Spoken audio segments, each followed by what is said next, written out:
Bonjour à tous, j'espère que vous allez bien. Aujourd'hui, je vais vous donner un peu plus d'explications concernant notre leçon qui est la globalisation et l'économie politique internationale. C'est quoi vraiment cette matière, comme pour les cours ou les documents que je vous ai déjà donnés? Ça parle de la globalisation. Donc, lorsqu'on parle de globalisation, il s'agit aussi à peu près de la mondialisation. Donc il y a une chose qu'on va mondialiser. On parle de marché commercial dans le monde entier, c'est-à-dire les échanges d'exportation et importation, mais au niveau international, pas simplement au niveau national. C'est pour cela qu'on a expliqué les différents types de marchés qu'on a vus dans notre cours, le marché comme institution sociale, le marché comme institution politique et le marché comme institution économique, c'est-à-dire que le marché au niveau international joue un rôle très important dans la vie sociale, dans la vie politique et la vie économique d'un pays. Donc la globalisation qui est à l'origine de ces marchés, puisque la définition de la globalisation ou mondialisation aussi, c'est la libéralisation des échanges, des produits, des capitaux et aussi des hommes. Liberté de circulation des produits, liberté de circulation des biens, liberté de circulation des capitaux. Donc, lorsqu'on parle donc de la globalisation de l'économie politique internationale, c'est-à-dire l'importance de la globalisation au niveau de l'économie politique internationale, il y a plusieurs pays, presque tous les pays dans le monde entier, mettent en place des stratégies économiques, des stratégies politiques au niveau international pour dominer le marché international ou des marchés régionaux, comme par exemple la création de la SADC qui est une organisation régionale.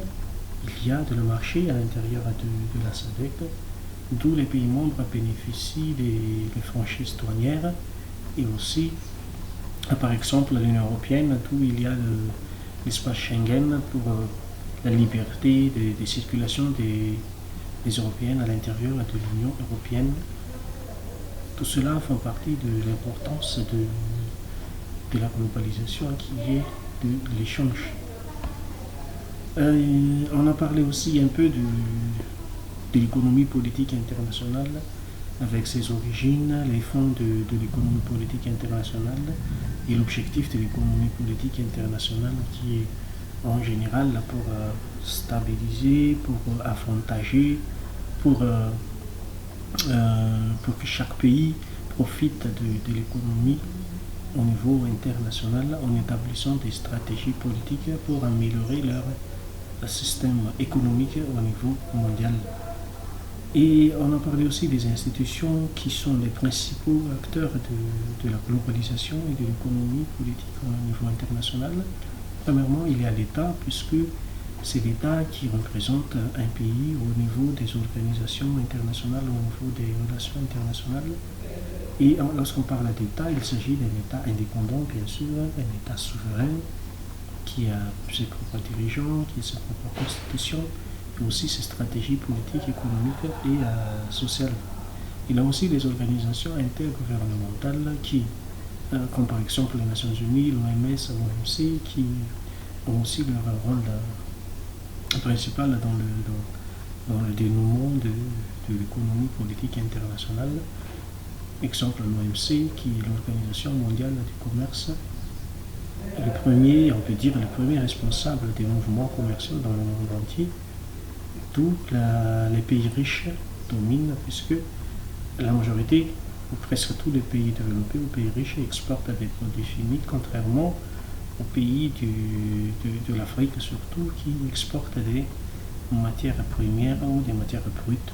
Donc, les échanges commerciaux au niveau international sont encore dominés par les pays riches, surtout occidentaux et asiatiques. Il y a aussi les organisations régionales, comme j'ai mentionné tout à l'heure, la SADC ou la COI.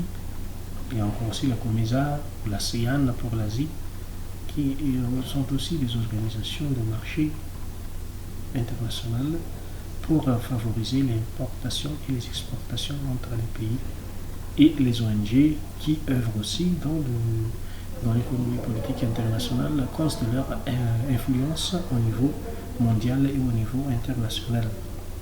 Donc, la globalisation et l'économie politique internationale, c'est la relation entre la libéralisation des échanges qu'on a globalisé, ainsi que l'importance de cette globalisation au niveau de l'économie, au niveau de la politique et des stratégies économico-politiques dans le monde entier, afin que chaque pays puisse en profiter de ce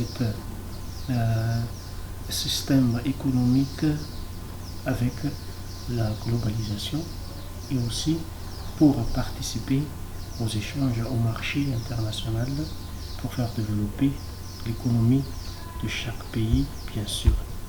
Merci, je pense que ça vous a satisfait. Merci et à la prochaine.